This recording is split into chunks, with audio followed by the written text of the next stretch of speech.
So today's historian is a native Holyoker with a deep appreciation for his hometown's unique past. While his primary academic research is focused on the environmental history of national parks and forestry in the early 20th century North America, Holyoke's storied past remains a point of personal interest to him. As a graduate student in England, he sought out and visited Europe, Holyoke's European connections whenever possible, including Belle Skinner's beloved Hattonchatel. He has previously collaborated with Wistariahurst Museum. He's helped me out many times in the archives at Wistariahurst, and he's also helped at the Holyoke History Room at the library on a variety of processing and organization projects. So please help me welcome Holyoke's own Joe Maspo. Everybody, I'm just going to share my screen real fast so I can get this PowerPoint up and going. Here we go. Fantastic. So this is Holyoke's Continental Connection, Belle Skinner and the Rebuilding of Interbourg, France. Bit of a mouthful there, but should be good stuff. I do have lots of fun facts on here, lots of great information. I cannot guarantee pronunciations, however. I am not a native French speaker. I'm going to do my best, so if there are any native French speakers here, just bear with me, okay? So, a minute. Here we go. I'm just going to start off by sort of showing you the region I'll be talking about. It's a very specific rural region of northeastern France, and I figure it's best if I sort of show you it on the map. So here we have France. This region here is the Alsace-Lorraine. It's also known as Grand Est, as well as the Côte d'Amur, specifically that region. Specifically, it's about 35 miles outside of Metz and Nancy, roughly the size of Springfield and the size of Worcester. Everything out here is a sort of no man's land, very rural. And this is the primary area we'll be talking about here. Actually, Villeneuve-les-Hattonchatel is the current name of the town. It merged with the sort of village I'll be talking about in a minute in the 1950s, I want to say. So although it's today known as a sort of larger area, it's actually two distinct historic individual areas. Now, as Penny had mentioned, I did travel here, so I'm going to talk a little bit about my own journey here. As it is such a far out rural place, I sort of wanted to show you how I got here. So the closest train station is up here in Ownville. My own mouse is covering it. Essentially, it was a dirt platform that I got off on, and the town looked like this. I was under the impression I'd be able to take a taxi out of there back to here. That was not the case. As it turns out, I had to walk a little bit, ended up encountering a very kind family here in Villers-Sous-Mad, who drove me about the sort of 12 miles up here to the vineyards. Just to sort of get a sense of what we're talking about, this is Hattonchatel, the main town I'll sort of be talking about here. This is about 1,500 feet wide, and this is the entire town. This road out here in the corner leads down, same this way, and there's nothing off to the left or right. You're looking at it. Just a couple of things I sort of wanted to orient people with first, before we got too far, just so you know what I'll be talking about. This area sort of here is the chateau, the castle of the town. Around here on Rue Miss Skinner is actually the rebuilt church that I'll be talking about as well. They'll help fund to rebuild. So everything's very consolidated and all sort of in the same place. Now, a little bit about the region. So if there's one place you don't want to be, during World War I, it's the sort of Alsace-Lorraine region. So it was ceded to Germany originally after the Franco-German War in 1871, and it sort of remained this point of contention ever since then. Germany wanted it, France wanted it, a lot of bickering back and forth. During World War I, it became part of what's known as no man's land. It was total trench warfare. Actually, some historic trenches remain there today. Just a place you don't want to be. Saint Mihiel, which I will show you back a little bit, right off here, another 12 miles outside of town, was actually the Battle of Saint Mihiel was the second deadliest battle in U.S. history, deadlier than Gettysburg. So really, really a place, you're trying to avoid at all costs. And it's actually because of the terrorism that France started to build the Maginot Line after the First World War. Basically, that was a fortification along the German-French border. It ultimately failed because they only fortified one side, and the Germans kind of went around Belgium, but that's a story for another time. So essentially, during this First World War, the Germans held the town for 4 long years, and that's because it had a great position. It's up here, sort of on a hill of all its own. Belle Skinner claimed it was about 600 feet tall. I think she was exaggerating a bit, but it is definitely sort of the high ground, the ground you'd want. Everything else sort of around the town here is farmland. This is an actual picture of the land around it. So really nothing around, it's the place you want to stay. And of course, Germans used that to their advantage. When they left really nothing behind. They poisoned the water source. They melted down all metal in the town for their own purposes. So before I get too far in here, I just wanted to mention who Belle Skinner is. She's central to this story. So she is the daughter of William Skinner, who you all know through William Skinner Silk Manufacturing, who's the one who brought the Wistariahurst house to Holyoke after the Mill River flood. Born in 1866, actually dies in Paris in 1928 of pneumonia, trying to go back to visit her beloved Hattonchatel. It really became a centerpiece of her life after the World War. She was always trying to go back there as much as possible. She was an ardent philanthropist. One of her notable contributions to the town was the Skinner Coffee House, which is a sort of recreation place for mill women. It taught them life skills they might want to learn, sewing, cooking classes, really a place for them to sort of separate their work life, their home life, and their personal life. And then the 2 big things with her, she was awarded the Gold Medal of Reconnaissance, the sort of Medal of Gratitude in 1919, and then later actually won the Legion of Honor, the highest civilian medal you can possibly get in France for her contributions. And if that summarizes it pretty darn well, rich American women adopt an entire French town. So in around 1919, she drove by the town and something sort of struck her about Hattonchatel. I've seen lots of theories about this. The ones that sort of pop up the most are that the sort of hill that the town is on reminded her of Mount Tom and Holyoke. Additionally, it's in this area known as the Le Côte des Moors, which supposedly reminded her of the 7 Sisters here in the Pioneer Valley. There are 7 hills in this Le Côte des Moors. So she really just had this sort of hometown connection. She felt something, and that's really what drew her to the region. I actually have a quote here sort of about her thoughts on this town. She said, "It is the French peasant who will rebuild France. It took brave hearts to come back to this and begin all over again. If people deserve aid and praise at the same time, it is these French peasants." So she had this sort of connection. She liked the people. She liked the town. And as it turned out, she was a source of funding that made rebuilding this town possible. In total, she spent about $1 million rebuilding this. What that was in francs at the time, I've seen varying things. I've seen 500,000 francs, 1 million francs. But the point was, she put a lot of money into this, a lot of time, a lot of effort, and a lot of love. So she did many things for the town, but there are 3 main things I want to focus on. The first is sort of rebuilding of the water supply in town. Secondly, we'll talk about the rebuilding of the chateau, the castle. And then thirdly, the renovation of the church and the formation of a new church bell.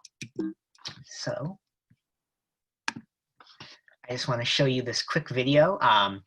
Essentially, before Belle jumped in there, the main water source for the town was actually at the bottom of the hill. Who'd have thought it? Which was poisoned by the Germans after the First World War. Every day, people in town had to walk down, wash their clothes, walk back up. And this is actually a video of that. It's silent as well. This is all from around 1921, 1922, hand-cranked silent film. So you'll see Some odd speeds. Sometimes they speed up, walk pretty fast. Sometimes they slow down. One thing I wanted to bring to attention was that her solution was to bring in American engines shipped over from the United States. They're gas powered. Essentially, they took the water, pumped it up the hill and into this new lavoir that she paid to rebuild. There's a lot of walking up here, so I'm gonna skip it ahead a second. Here we are. They've reached the top of the hill. They've got this brand new building to wash things. Apparently there was a resident goose population. They really seem to be shooing them off. But in a second, you'll see the inside. Basically a lavoir, for those who don't know, is a communal washing space. So basically it was just a way to get the water to the top of the town rather than having people walk up and down it with baskets every day. They seem pretty happy.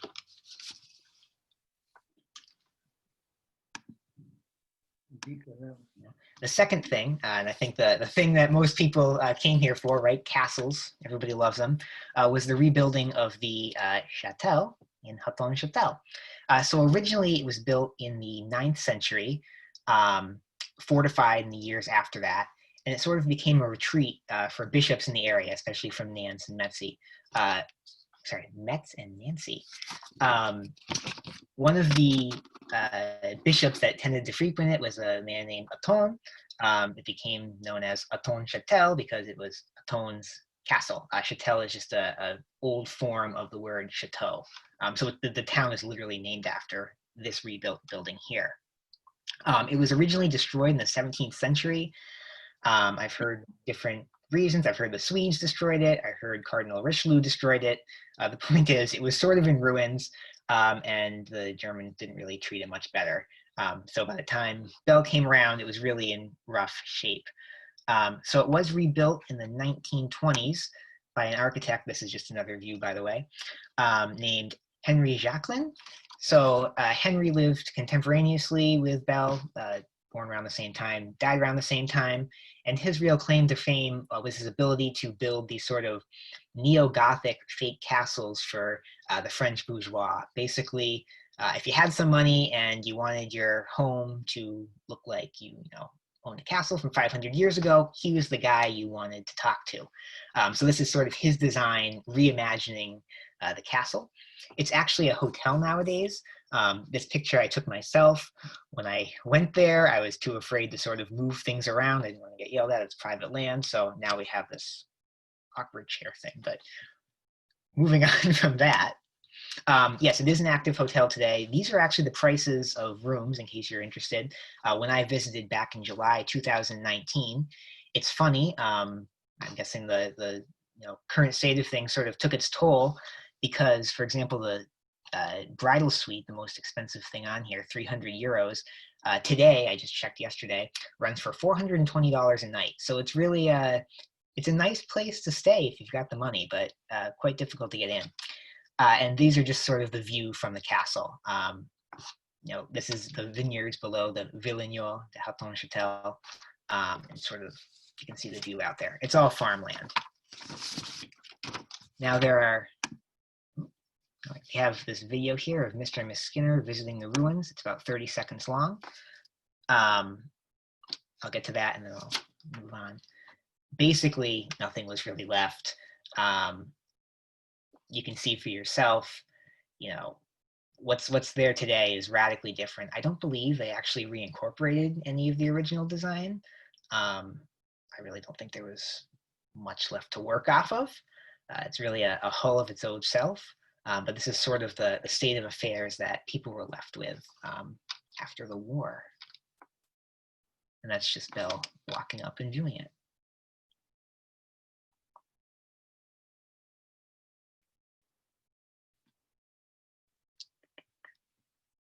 It just sort of pans over. They weren't really thinking about timing when they filmed these things. So sometimes they go on a little too long. I like to bump it along a bit. Yeah, you can see this rubble sort of left. Now, there are actually two inscriptions right in front of the main entrance that both talk about the sort of history behind this.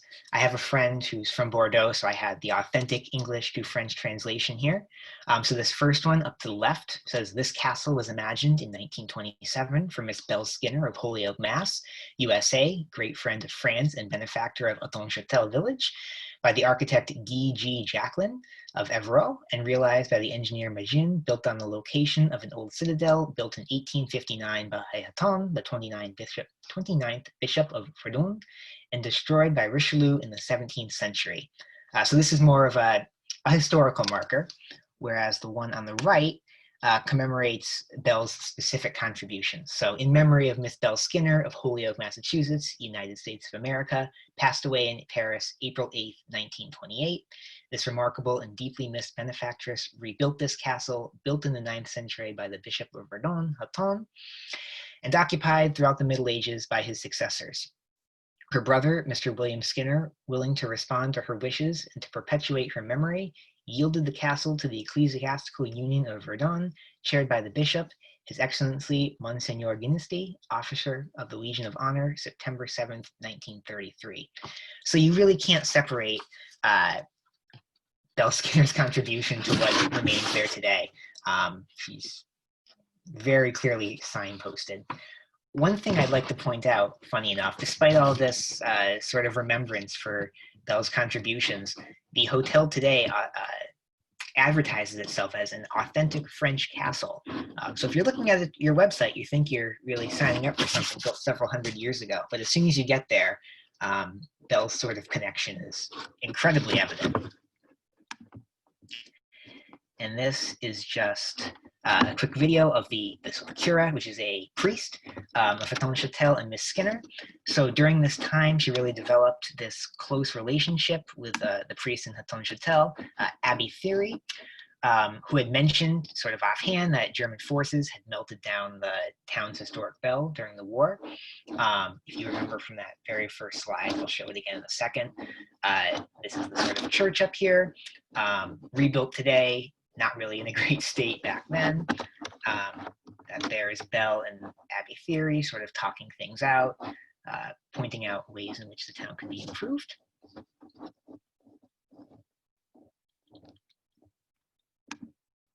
So yes, same view that you basically just saw in the past video. Walking from here, church is rebuilt today, but again, German forces really left it in a rough state. This is actually a screenshot of the christening of this new bell that Belle paid for. So essentially, she paid for the rebuilding of the church and this new bell, and it was christened in December 1920. She actually went on to publish an article in the Atlantic Monthly talking about it, appropriately named "The Christening of the Bell." If you Google it, it's actually available for free on Google Books online, so you can read the whole speech yourself. And as a plug, Wistariahurst actually has a couple copies of it. So if you want to see the drafts, they're there too. One thing I just wanted to read a couple quotes here from the way she described it. So the day, as she says, "It was a perfect day, not a cloud in the blue sky, not a breath of wind, not too warm, not too cold," which is probably good for December 1920. "Brilliant sunshine, a perfect day. The little village on the hill, the gray ruins of the Gothic church, the bell tower, the classic outlines of the old market, the red tile roofs of the few cottages rebuilt, the French and American flags, the garlands of laurel leaves, all these outlined against the bright blue of the sky made a picture never to be forgotten, an incomparable setting for the ceremony." This really was, in a sense, all about her. She had paid for the rebuilding of the church, she had paid for this new bell, and the bell was actually christened after her. Another quick little excerpt from her article here. She says, "I fell in love with the cura's suggestion that the bell should have my name. But my name is Bell, and the cura, with a rueful shake of his head, objected that no saint had ever been named Bell, and church bells must bear the names of saints. I admitted I had been christened Isabel. Smiling approval, and with a splendid disregard of the English spelling, the cura wrote out Isabel with me at the end. But that was not all. A bell, as it seems, must have two Christian names. The cura looked at me inquiringly. I suggested Ruth, my mother's other name, with deprecating gesture, he replied testily, "No, no, we cannot have Ruth." As I have no other name to offer, the cura, inscrutable as the Sphinx, impatiently tapped his head on the table and said, "Then choose a name." Almost without fear and trembling, I gave my mother's, Sarah. So the bell was named Sarah Isabel. And it remains there today in the tower.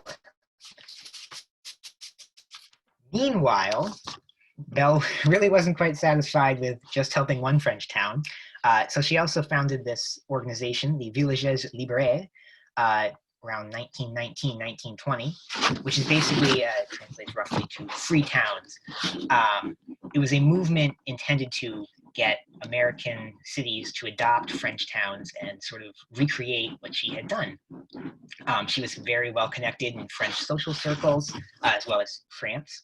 She actually had what was called a music book, which is more of a traveling autograph book, I'd say, where she went to these sort of high-profile events. She'd carry it with her, collect autographs. Actually, the French Prime Minister from 1920 is there, so you can really see how she really had her hands in everything. And as sort of a way to kickstart this idea to get American cities to adopt these French towns, she got Holyoke to adopt this town, Apremont-la-Forêt, which is a town about 800 people, 12 miles south. I'll show you it right here. So here we have Hattonchatel, and down here, the small little town of Apremont-la-Forêt. Essentially, I'll show you it here. This is the entire town. It's incredibly small. I took this when I was here. There is sound on this one, folks, so breathe a sigh of relief. You're looking at the town center. There's really nothing else in either direction, just a couple houses on the sort of 3 roads that lead in, but this is it. The fact that I was there on a Sunday probably didn't help with the look of things, but I don't think there's much action typically going on otherwise.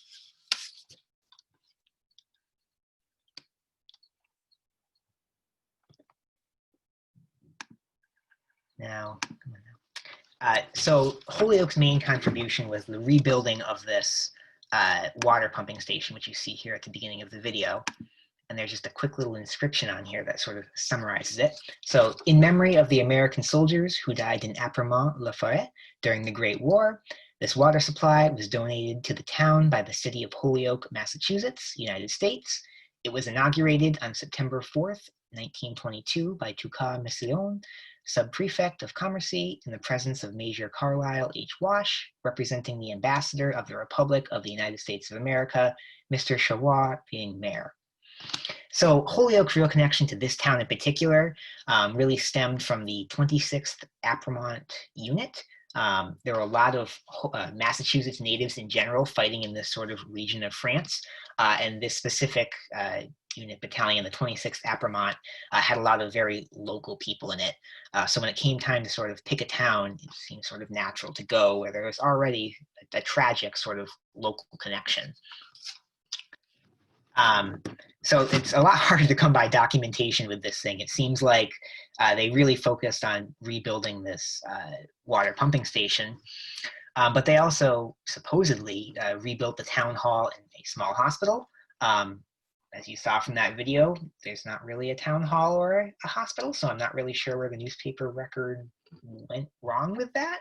But there is a solid Holyoke presence there, and actually, as a sort of tribute to the relationship there, we have Place de Holyoke, which is the main square in town. And in Holyoke ourselves in the 1930s, when a new road was built off of Route 202 going into Westfield, Apremont Highway was born. I'm sure many of you have sort of passed that on your way into town. So today it sort of retains this small village vibe, but a bit of Holyoke does lie out there. And with that, I want to open it up to any questions or comments. I know I spoke kind of fast. I have a lot more to fill in. If you have anything, I can also talk about my own experiences over there. It's quite a story in and of itself. But with that being said, I don't know, Penny, Brianne? All right, thank you so much, Joe. So yeah, so if you have any questions, you can put in the chat that you want to ask a question, or we can actually, Joe, if you want to stop sharing your screen, then we can see people's faces again. Sure. And actually, I do, well, I'll bring it up later. I do have more pictures, of course, if that seems to be a thing. Great. Technically not the end of the slide. All right, but yeah, why don't we have a little bit of a discussion here? If you have a question, can you raise your hand, or oh, we got one in the chat from Joseph Logan Jr. Are there any surviving photos or paintings of the original chateau? So actually, let me go back to sharing my screen here real fast. Sorry. That's a great question. I did manage to dig up one, which was back here on the sort of World War I slide. All right, here we go. So this picture here is actually taken directly after the destruction in 1919. So anything before that, I guess intact, I'm not sure of. But this is an authentic photo of what it was like directly afterwards, for sure. Great, thank you so much. Jennifer had a question. Jennifer, do you want to ask it out loud? You can unmute yourself if you do. Sure. Yep. Can you hear me? Yep, I'll just Yeah. kind of keep this up here in case I need to go back to things. Go ahead, please. Okay. It was really fascinating to watch. I have been studying the Smith College Relief Unit for a while, and actually the same summer that you were there in August of 2019, my family and I took a trip to the Grey Court area, which is not so far away. And those, these were Smith women doing sort of reconstruction work in France. I'm just curious whether you know whether Belle was in communication at all with the Smith College alums who were there, or maybe with Anne Morgan and some of the more upper class women, American women who were doing similar sort of relief. She wasn't doing so much relief, she was doing rebuilding, but there were other American women there. I'm just curious if she was connected with them at all. That is a good question. I'm actually not entirely sure. I do know that her social circle was very wide. As I mentioned, she was often in New York, often networking with many people. I would want to say yes. I think she would have been in connection, but I think that's better a question for Penny. She's more familiar with the archival material. Penny, do you have any idea? We don't have any correspondence that I recall. The challenge has always been that Belle Skinner's handwriting is really difficult. That's true. And I think that Sarah Kilbourne is probably the only person who can read it that I know. And so there's a couple of journals that we have that might indicate whether she had those connections, but I can't read them. But I don't recall that we have any correspondence that would indicate that. But she went to Vassar, so she did have a Seven Sisters kind of connection. So I'm sure she used every connection that she could to help the folks of France after the war. I'm just getting back here to maybe some new material you folks haven't seen yet. Any other questions while I'm doing Yes, I have a question. Joe, could you share with us what was the seed that brought Belle Skinner to France to designate this area to rebuild it? What was the inspiration for her to be here? To actually come to France, I'm not entirely sure. I do know that she was sort of touring the broader area, as in, she didn't land in, say, Nancy and take a car and beeline directly to it, was sort of driving through. And from all the accounts that I can see, these are mostly newspaper accounts, her obituaries seem to reveal a lot of details, these specific details about her life, believe it or not, and they differ a bit.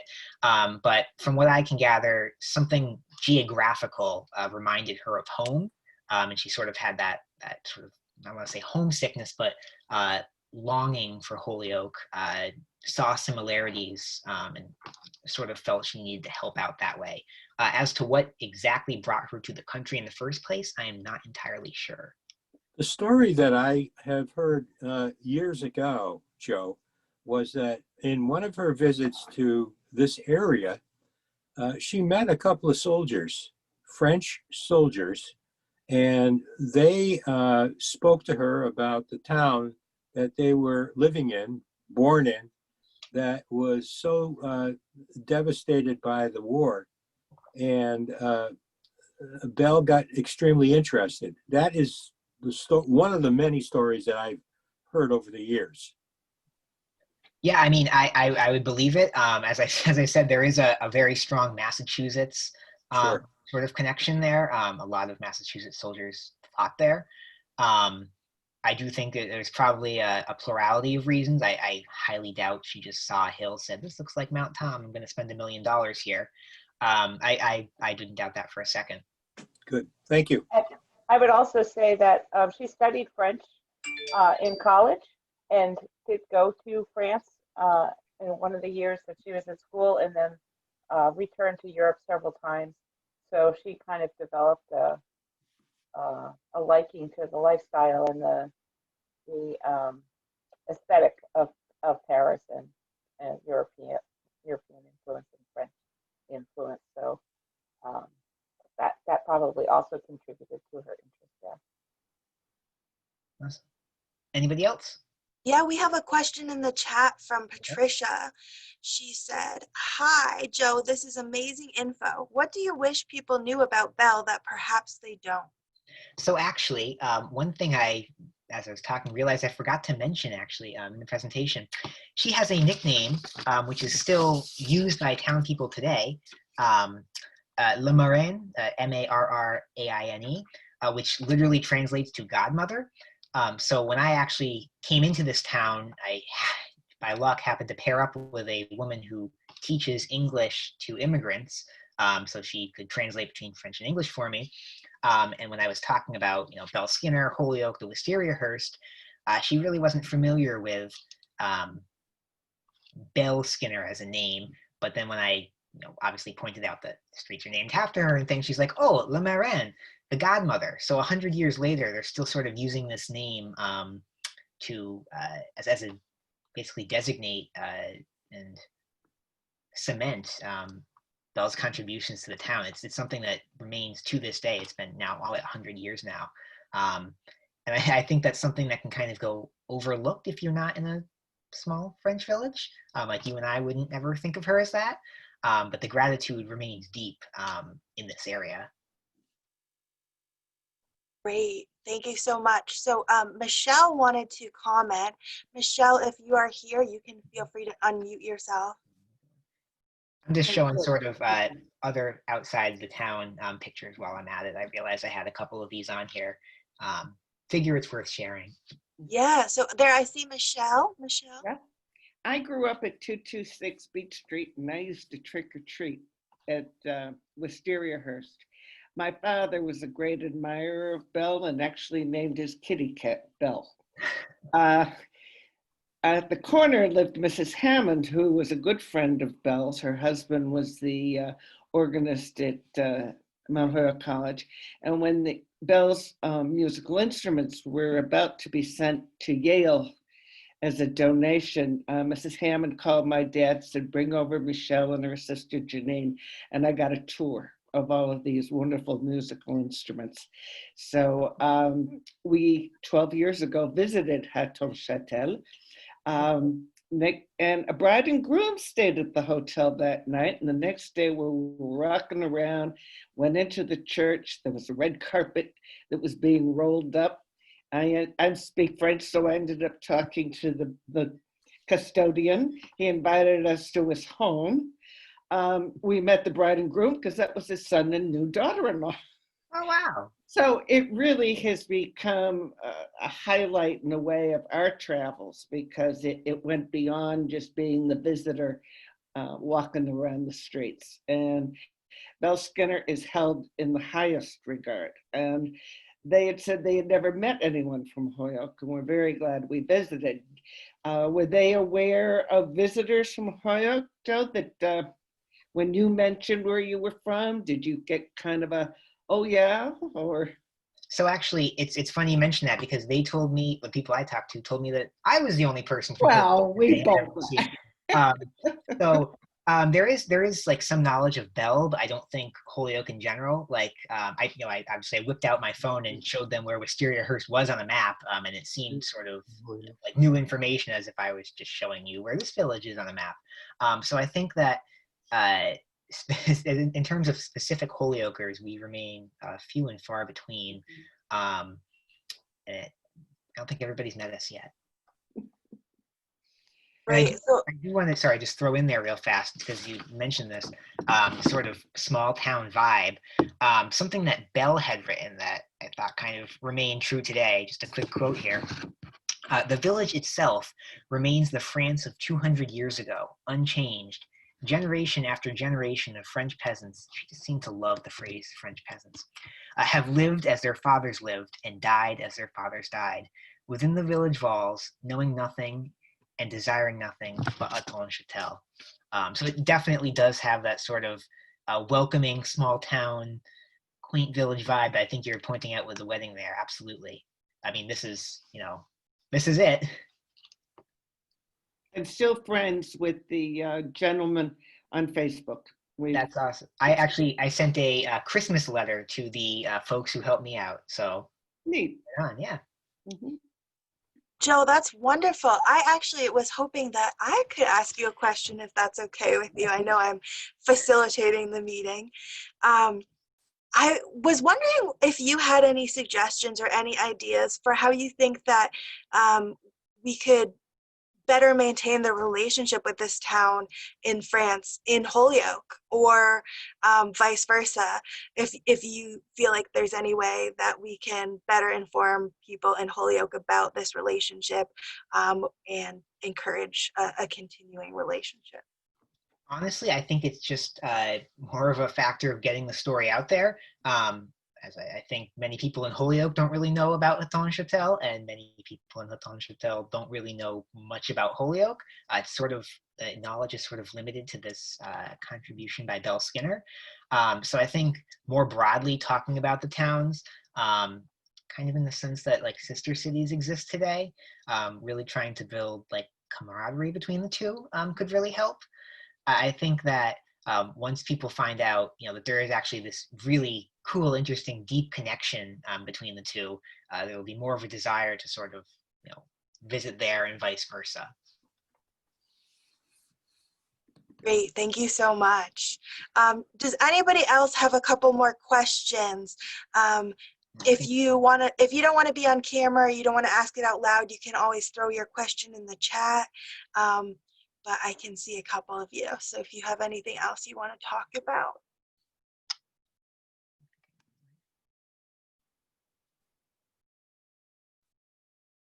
Don't be shy. I've got a lot to talk about for sure. Joe, I think you were saying that you wanted to talk a little bit more about your experience. Yeah, absolutely. So my trip was a bit unorthodox, and actually, excuse me, I'm going to fire back to that map in the very beginning to sort of spell things out here.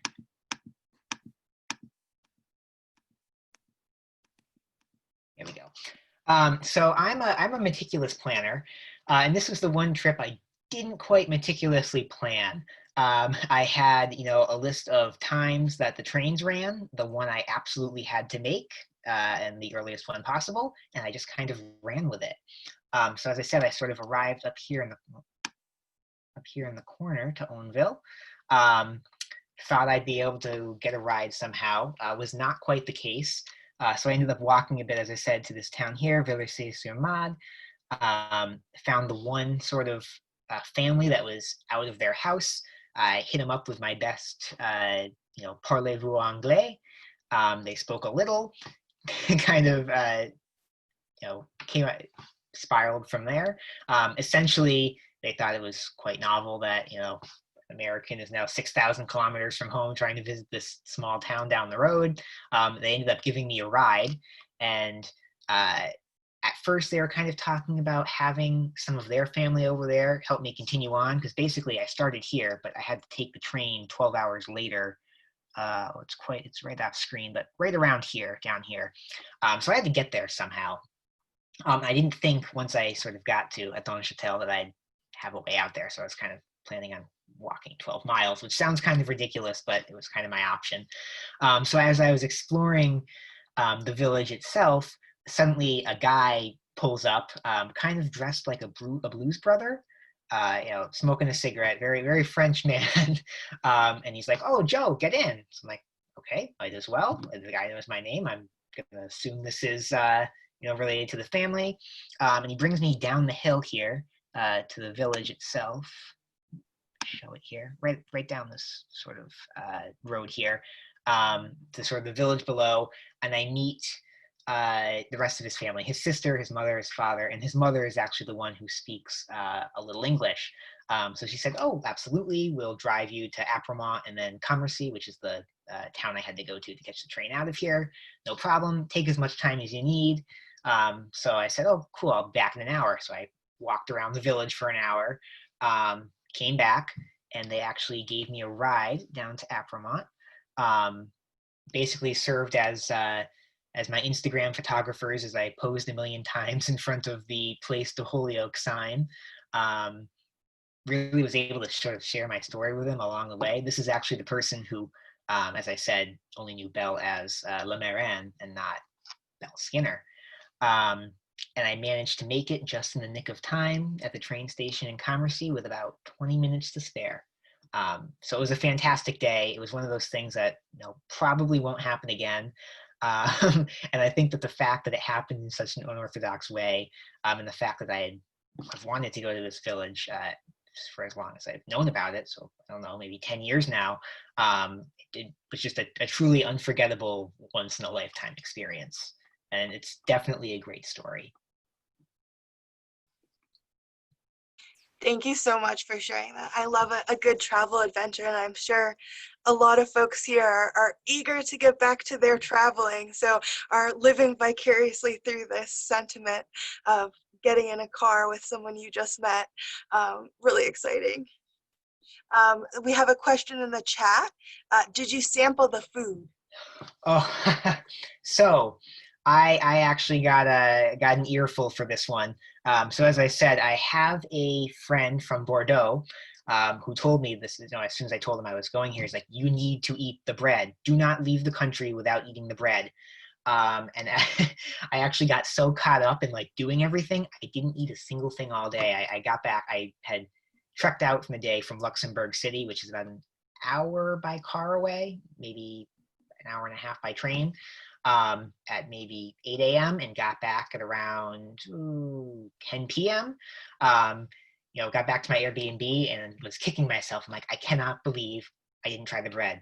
So no, I missed it entirely. And actually, the family who I saw in their backyard, I kind of trashed their lunch a little bit, and they offered me food. And I was trying to be polite and said, no, it's okay. But they had the best looking pastries I've ever seen in my life.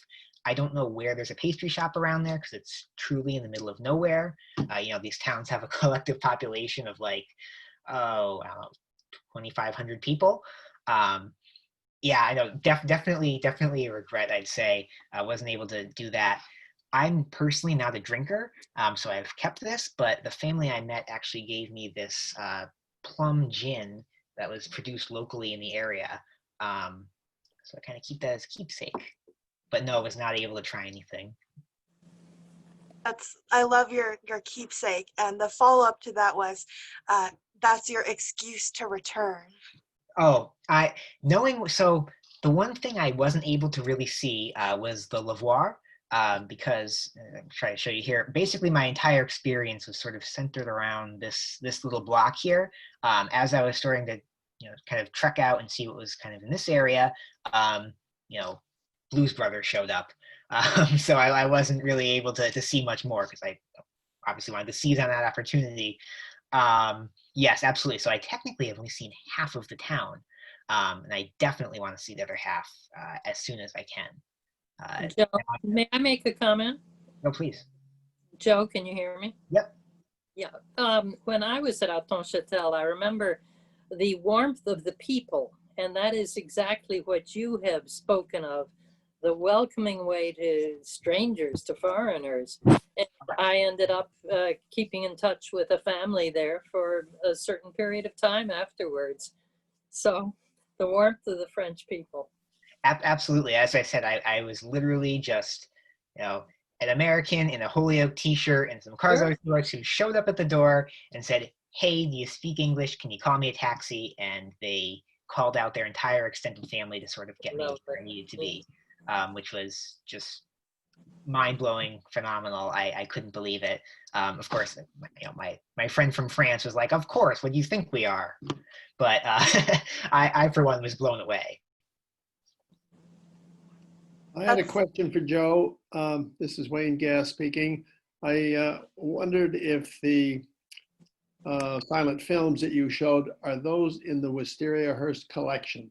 No, so actually, I actually wasn't aware of them until a couple days ago when Penny sent them to me. So if you go on YouTube, I believe they're literally just titled Hattonchatel, Hattonchatel, part 1 of 3. If you Google it, I'm sure there aren't many results that will pop up, but there are 3 silent films. They're roughly 8 to 10 minutes in length each, and they show life in the village, the christening of the Belle, some celebration scenes. Basically, everything I just talked about is captured in 30 minutes of silent film, and it is on YouTube, totally available to anybody who wants to see it. Thank If you. you have trouble finding it, I will also get the link from Penny and I will send it in my follow-up email to you once we get this program recorded as well. You know why the films were made? Like I'm pretty sure I remember Anne Morgan making similar type of films, and she used it to take back and try to raise money back in the States to then have more to do in France. Do you know if she was? Did she try to kind of as a part of her intention of kind of creating sister sort of cities and things, was she sort of going back to the States and trying to raise more money? Is that why these films were made, or do you have any sense? I don't have a sense. I would think that based on the way in which she's framed in all of these, it's sort of about her contributions, that she definitely had a hand in this. I'm sure it wasn't just a guy who showed up and decided to film things. I would assume it was for some sort of publicity sake or to showcase her good works, something along those lines. But that would sound like a very plausible thing to me. Penny, would you happen to know more specifically? I don't have any conclusive documentation of it, but her work with the organization Village Libéré was to raise money for other philanthropists to adopt villages as well. So, these kind of images showing the population of the people there and how hard they work and, what their cities or towns have been left like. I'm sure they were used for presentations here in the States to get people to join her in raising money to rebuild. Yeah, and the way she spoke of these people rebuilding their homes was only in exalting terms. She really felt a connection and wanted to make their lives better. So I wouldn't doubt it that this might have been used in a publicity way to show that these people need help. They're great people. Let's do something about it. Villages Libéré was around for several years. She really sort of used her New York connections to build that out. So again, speculating, but I would think that there is some sort of connection there. And we do have digital versions of them on CD in the archives at Wistariahurst, and I think we actually have a strip of film, a movie reel. Fantastic. Yeah, that the digital was taken from. So yeah.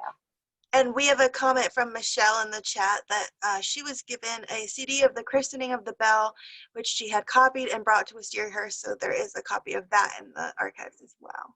Fantastic. Thank you for reminding us of that, Michelle. I've enjoyed your story about traveling there. It was given to me by the caretaker of the church, and it was something he wanted us to take home, and I figured it had value, and so I was glad to donate it to the church, to the museum. I still have my original, so if you can't find it, you want it, just let me know. All right, we have another question, which I think is a fascinating question. Did you hear the bell ring?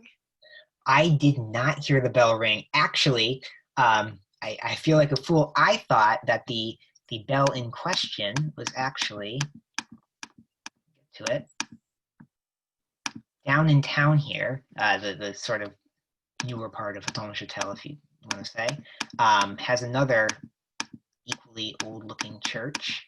There it is. There it is.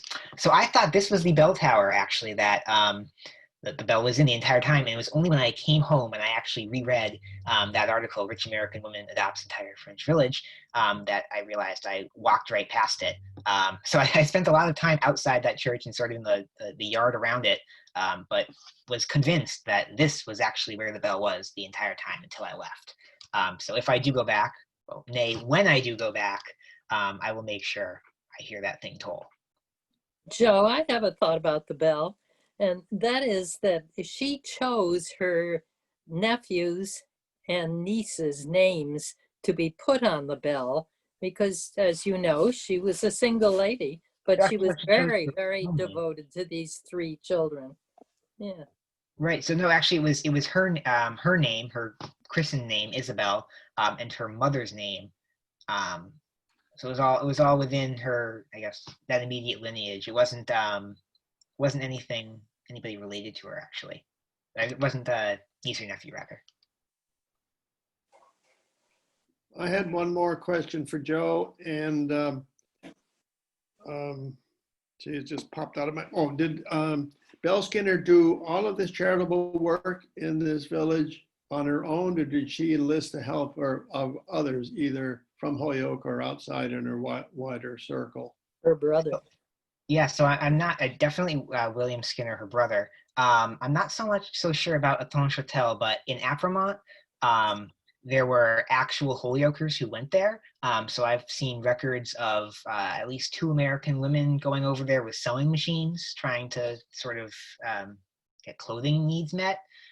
There is talk of a man, actually, I was talking to Penny prior to this meeting about him, who keeps popping up, George Savoy, who is noted as a Holyoker who went over there to sort of oversee the rebuilding efforts. And I do believe that some Holyokers actually went over there to volunteer. So definitely the Apremont angle had a lot more of a Holyoke connection. The record is not as easy to come by there for some reason, so I can't really give you too much more about that. But definitely wasn't working on her own on that side of things. Which of the 2 towns is smaller? So it definitely Apremont, which is about, well, so it's a tricky question. Hattonchatel, like itself, the little piece on top of the hill, is only about 240 people. However, the Villegneau beneath it, the vineyards, brings up the population, I want to say, to about 16 or 1800. So I guess in the sense of the historic medieval town, Hattonchatel is much smaller, and that was actually the historic part was really what Belle focused on. But I guess in terms of things today, Apremont is smaller. It's about 800 people. You really wouldn't think it traveling there. As I showed from that video, basically this triangular town square is the entire town. There's a couple houses branching off on either side, but not much to it. I'll go back to it. This is it, you know. They are both very small, both very rural. I'm glad that I was able to find somebody who was willing to drive me, because if I had to figure out how to like walk 24 miles in like a day, that probably wouldn't have worked out well in hindsight. You definitely would need a car if you're going to travel around here. You know, the train system is great in France, but not for these particular places. Great, thank you so much. And so we did have 2 more comments in the chat from Michelle. On the roads to the castle, there are chestnut trees which were from Holyoke and donated by Ms. Skinner. Oh, okay. So that's a really fascinating story. Were the chestnut trees still there? They like led up to the chateau and they were supposedly, you know, from the New England chestnut trees. So actually, I wish I want to see that. When I went down the mountain, I really wasn't paying much attention. The guy who was driving me hit about 80 kilometers an hour going down that road, which is much faster than you probably should have been going. So I was more doing like the passenger seat braking than anything else. I wish I could have paid attention to that more, but I'll definitely look out for that if I go back, for sure. That's interesting. I hadn't heard about that before now. All right, we have one question from Joseph that I'm going to read, and then Jennifer has a question. So the question from Joseph: how did the Chatel survive World War II? World War II? That's a good question. I honestly don't know much more about it post 1933. I never really considered that. Penny, do you know anything more about that? I don't. Our research kind of ends at Belle's involvement, and but I'm sure we could find out. So I will say, so I did a master's degree in England, lived there for a year, visited a ton of castles while I was there because that's the way to do it. And I honestly think it might just be a hit or miss thing. Like my particular city, Bristol, was bombed to oblivion during World War II, but there are castles, 10 miles outside it that are totally intact. So it really might have just been luck more than anything else. Great, thank you. Jennifer, would you like to ask your question? One more question. Just curious, you said that these towns were under occupation for, sounds like the better part of the war. Right. And I've found that there's not a lot of information that I've at least found in English on what the experience of the German occupation was like for those French villagers. There are a couple primary kind of source books that I found. And in the Grey Cour area, I found some sort of letters. I'm just curious if there's anything in Belle's papers, or was there memories when you talk to people, have they been sort of passed down orally of like, here's what it was like when the Germans, occupied this town for 4 years. And do you know if they took any of the, like in the Grey Cour area, when the Germans occupied it, when they then pulled back, and did a strategic retreat, they took a lot of the able-bodied girls and boys, men and women further west, more into the German side of things. Do you know if they did that in this region, or if if people continue to live there, in other words? Right, so taking that in parts, I guess. I don't know too much about it as well. Most of the primary source material I get is from newspaper clippings that have survived reporting on it. And from what I can tell, the sort of German occupation, well, one was obviously throughout World War I, they actually owned the territory dating back to the 1870s. So there was a sort of longer presence in general. The two main things I've really found about their occupation is they poisoned the water supply on their retreat, and they took down the original bell in the bell tower for munitions. They melted it down. In terms of like ransacking the place or taking people, I haven't heard much. From what I can tell, most of the sort of cottages up top were destroyed. I didn't really mention that in my presentation, but obviously Belle helped to rebuild cottages as well for the townspeople. From what it sounds like here, there were more people than sort of living arrangements by the time she showed up. So I would think that maybe nobody was taken.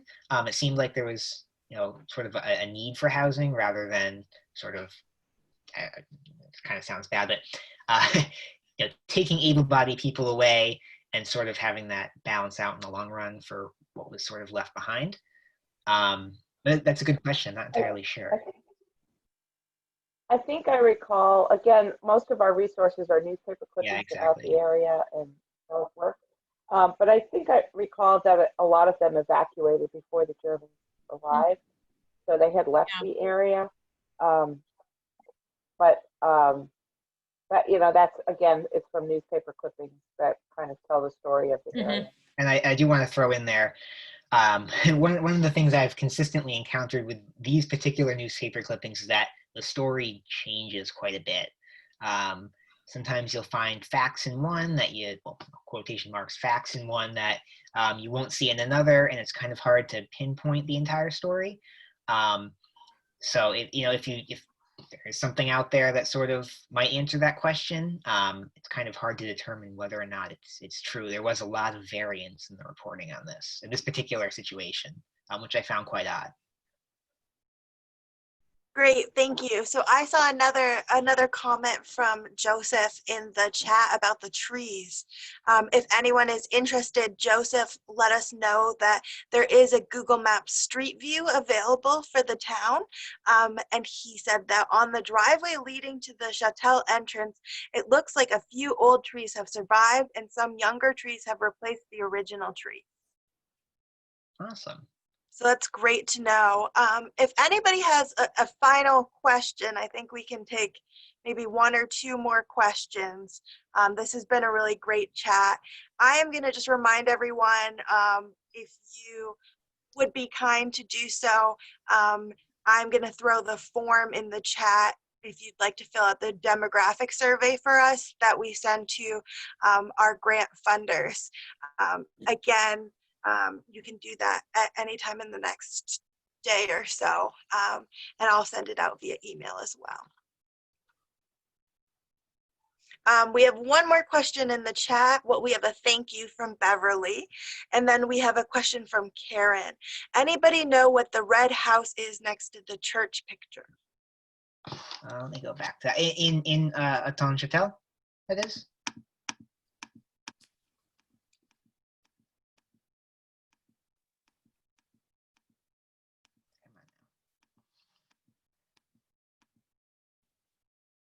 Red house where, sorry now?